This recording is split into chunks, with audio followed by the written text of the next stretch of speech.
মান্নান মিয়া কিছু টাকা ধার করার 6 বছর পর দেখলেন দেয় সরল সুদের পরিমাণ আসলে 3/8 অংশ হয়ে গেছে। বার্ষিক শতকরা সরল সুদের হার কত ছিল নির্ণয় করি। তাহলে আমাদের এখানে কোন কোন জিনিসগুলোকে দেওয়া আছে যদি আমরা লিখি, পি সমান সমান দেওয়া আছে নাই, টি দেওয়া আছে 6 বছর, তাই তো? আর রেট অফ ইন্টারেস্ট দেওয়া আছে নাই। তাহলে কি আয় সমান কত আছে? ইন্টারেস্ট আসলে 3/8 অংশ। কার এখানে আসলে 3 সুদের পরিমাণ আসলে ধরতে হবে। কি লিখবো? মনে করি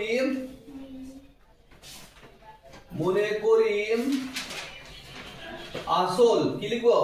আর দুনতে সলো আসল মানে পি সমান কত টাকা? x টাকা। কি ধরলাম? এখানে আমি x টাকা ধরবো। আসল সমান কত টাকা? x টাকা। তাহলে আসল আমি পেয়ে গেলাম, এবার কত লিখলাম এখানে? x টাকা। তাহলে এবার কি লিখবো? এখানে বলেছি কিনা রেট অফ ইন্টারেস্ট কত বলেছে? তাহলে কি লিখবো ওখানে? সুদের পরিমাণ। সুদ মানে কত এখানে? আয়, তাই না? সুদের পরিমাণ আসলের আসল কত? x তার 3/8 অংশ। বুঝা গেল বিষয়টা? তো সমান কত হয়ে যাবে? 3x/8। তাহলে আমি এখানে পেয়ে গেলাম আয় সমান সমান 3x/8। তাহলে আমাকে আর বার করতে হবে, তাই তো?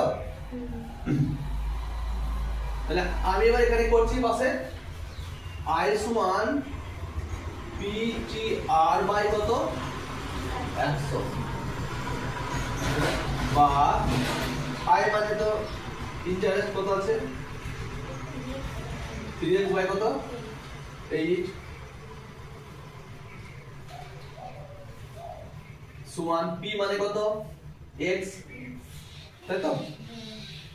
T মানে টাইমস 6 বছর। আর কিন্তু কিছু বলা নাই, আর মানে জিজ্ঞেস ছিল। এর কোথায় গেল? 100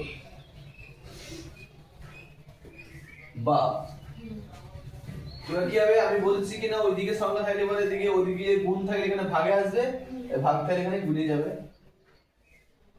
তাহলে 3x এটার সঙ্গে কার গুণ হবে? 100, তাই তো? আর বাদ বাকি যেগুলো আছে 6 x হলো কিন্তু নিচেতে গুণ হয়ে গেল, সমান সমান কত হলো? আর এটা বুঝতে পারছিস তো সবাই কিভাবে কি হয়? এই তো বুঝতে পারছিস তো এবার? তাহলে কি দেখো এই x আর এই x কি হলো? কেটে দিলাম। এখানে আছে 3 1 এ 3 3 2 এ 6। তাহলে এখানে 2 আছে, এখানে 50 2 কত?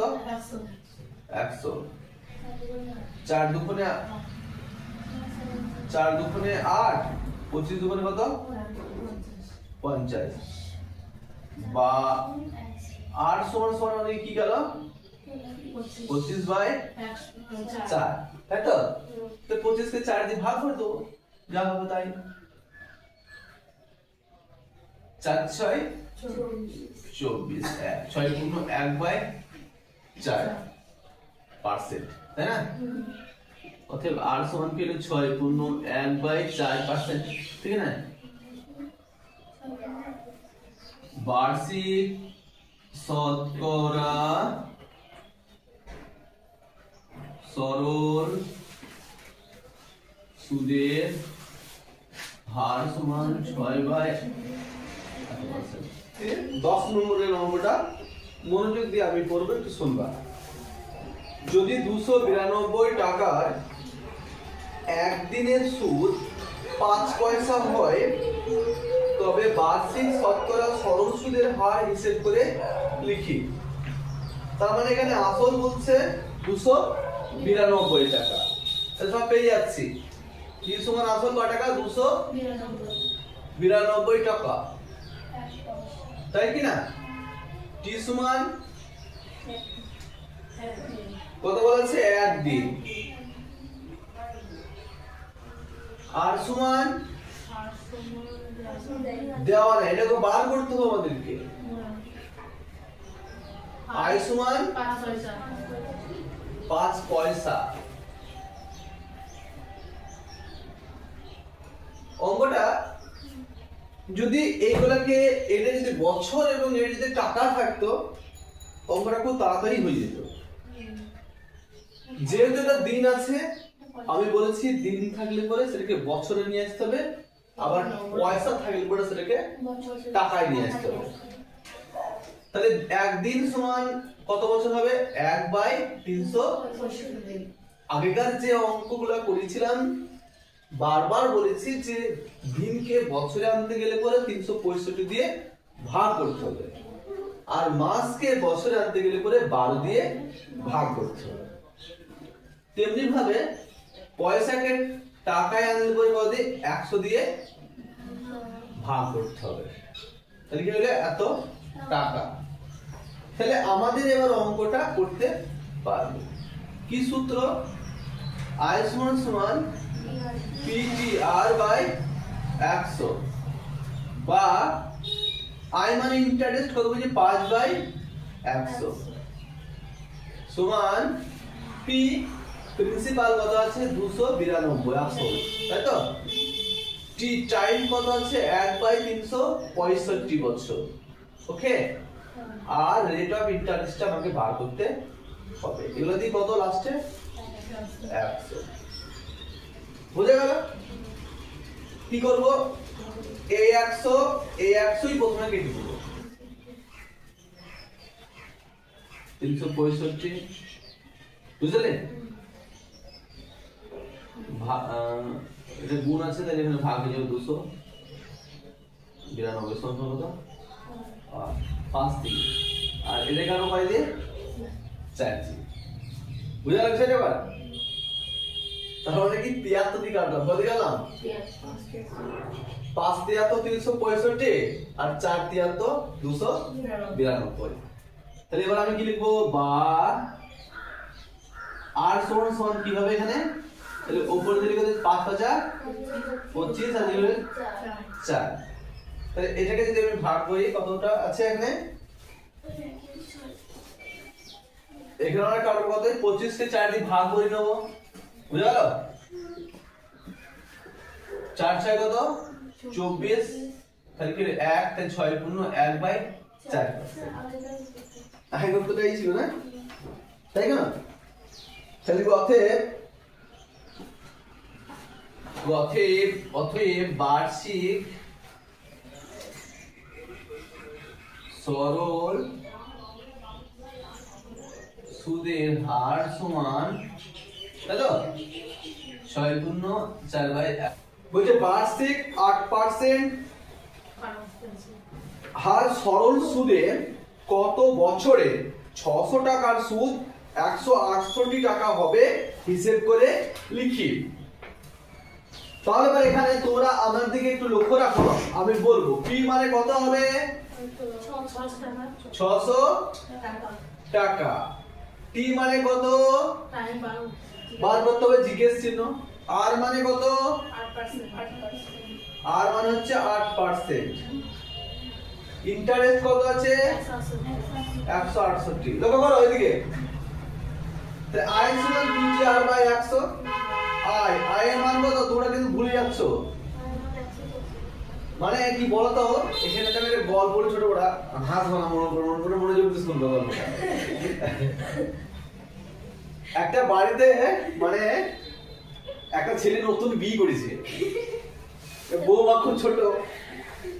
এবার বৌমা ছোট, খাটো নয় মানে বয়সে ছোট, খাটো নয় মানে বয়সে ছোট, হালকা বয়স, 13 বছর বয়স। আগের দিন এই বিয়ে হতো 13 বছর বয়স দিয়ে। এবার আমাদের তো সমাজের নিয়ম আছে যে যারা ভাসুর টাসুর থাকলে পরে মাথায় কাপড় দিতে হয়, কি নিয়ম আছে কিনা?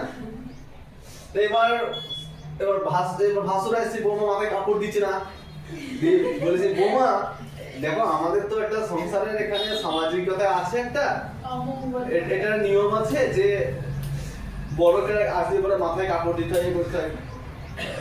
এবার ও তো বাচ্চা মেয়ে, ও তো অত কিছু বোঝে না তো, এবার দিয়ে এবার যে ভাষণ আসছে আর কাপড় দিয়ে মাথায় কাপড় তুলে একদম নিয়ে মাথায় দিয়ে দিচ্ছি।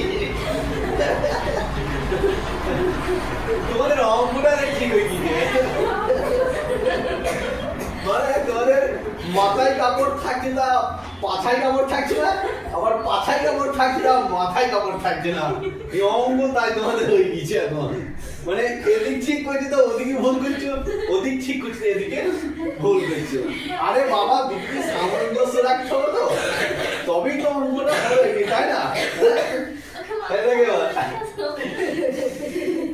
মানে আমাদেরকে দু জায়গায় কাপড় রাখতে হবে, মাথাতেও রাখতে হবে আবার পাছাতেও রাখতে হবে। আই মানে ইন্টারেস্ট কত 168 টাকা হইছে, সমান পি মানে কি আসল কত টাকা 600 টাকা। টি মানে টাইম এখানে দেওয়া নাই, দিতে হবে, তাই তো? এখানে ওই জন্য লিখলাম। এই আর মানে কত 8%, মানে পার্সেন্টটা কিন্তু আমি আর লিখবো না, ওই পার্সেন্টের ধরুন সূত্রতেই অলরেডি 100 করে দিয়েছে, বোঝা গেল? ওটা লিখবো না। বা তাহলে এবার কাটাকাটি করব, এই শূন্য এই শূন্য এই শূন্য এই শূন্য কিরকম সিম্পলিটি, কোন রকম দেখো কঠিন নাই। আমি বলেছিলাম কি না যে এদিকে যেতে নিয়ে আসবো, কি করব 168, এগুলা কি ভাগ হয়ে যাবে, তাই গুণ আছে কি হবে, এগুলা ভাগ হয়ে যাবে, তাই কি না? 6 আর এখানে কত হলো 8, এদিকে কি যা করে থাকবে। বা এখানে কি হলো, এবার কাটাকাটি করব, কিভাবে কাটবো দেখো তো, 8 2 গুণে 16 আর টিকে 8, তাই কি না? তাহলে 21, 3 সাথে কত 3 2 গুণে 6, তাই এখানে t সমান আমি ঘুরি লিখতে পারি 7/2, কোনো সমস্যা নাই। এবার 7 কে কি করব 2 দিয়ে ভাগ করে দেব, এই দেখো 3 2 গুণে কত 6, 1 তাহলে 3 গুণ 1/2, কি সোজা হয়ে গেল, তাই কি না? তাহলে এবার লিখব অতএব t সমান সমান কত হলো 3 পূর্ণ 1/2, এটা টাইম মানে কি 3.5 বছর সময়। বল আমাকে অতএব বার্ষিক কত 8% সরল সুদে, তাহলে সরল সুদে 3 পূর্ণ 1/2 বছরে 600 টাকার সুদ 168 টাকা হবে, বুঝা গেল?